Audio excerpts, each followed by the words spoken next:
Le secteur du tourisme est en plein voyage dans l'inconnu. Nous aussi, on se demande à quoi va ressembler notre été. Regardez ce qui est autorisé jusqu'au 2 juin ou ce qui est interdit. Café, restaurants fermés, hôtels fermés jusqu'au 2 juin au moins.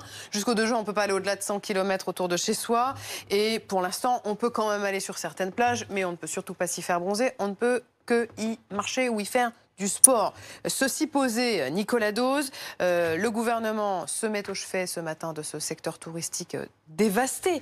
Les professionnels attendent un plan Marshall. À quoi peuvent-ils s'attendre? 1,3 milliard débloqué pour le secteur du tourisme au sens très large. C'est-à-dire qu'on va y mettre les voyagistes, les hôtels, les campings, la restauration, les lieux culturels, les parcs de loisirs. 1,350 milliard exactement pour le tourisme. Qu'est-ce qu'on va en faire de ça? Principalement, l'État va entrer au capital d'entreprises, investir notamment dans les infrastructures. Le gros de la somme ira là. Après, on sait que le chômage partiel va durer jusqu'à la fin de l'année pour les secteurs contraints encore à la fermeture et avec un niveau de prise en charge par l'État à 100%. On sait également qu'on va pouvoir emprunter plus dans ces secteurs-là au titre du prêt garanti par l'État, que le fonds de solidarité pour les indépendants est amélioré. C'était moins de 10 salariés, maintenant c'est moins de 20 salariés. Il y aura aussi une diffusion plus large du chèque vacances. Il y a quand même encore quelques inconnus. La date de reprise, pour ceux qui sont encore fermés, on ne le sait pas.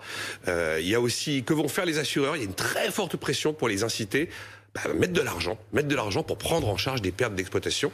Et puis le troisième inconnu, c'est est-ce qu'on continue à annuler des cotisations comme ça a été fait? Pour l'instant, c'est visiblement pas la ligne de Bercy. Bon, ça c'est l'avenir, mais le présent, c'est quoi? Quel est l'état du secteur touristique aujourd'hui? C'est Fachoda. 80% des voyages seront annulés cette année, nous dit l'Organisation mondiale du tourisme, au niveau mondial. C'est quoi le tourisme au niveau mondial? 10% du PIB, 13% des emplois. Et donc l'OMT, l'Organisation mondiale, a donné deux perspectives hier. 1000 milliards de pertes sur l'année dans le monde et jusqu'à 100 et 120 millions d'emplois qui seraient aujourd'hui en danger. Et on a vu hier le géant du tourisme allemand, TUI, qui a annoncé 8000 suppressions de postes. Air France va aussi supprimer des effectifs. Vous voyez, c'est quand même très mal engagé. Merci Nicolas.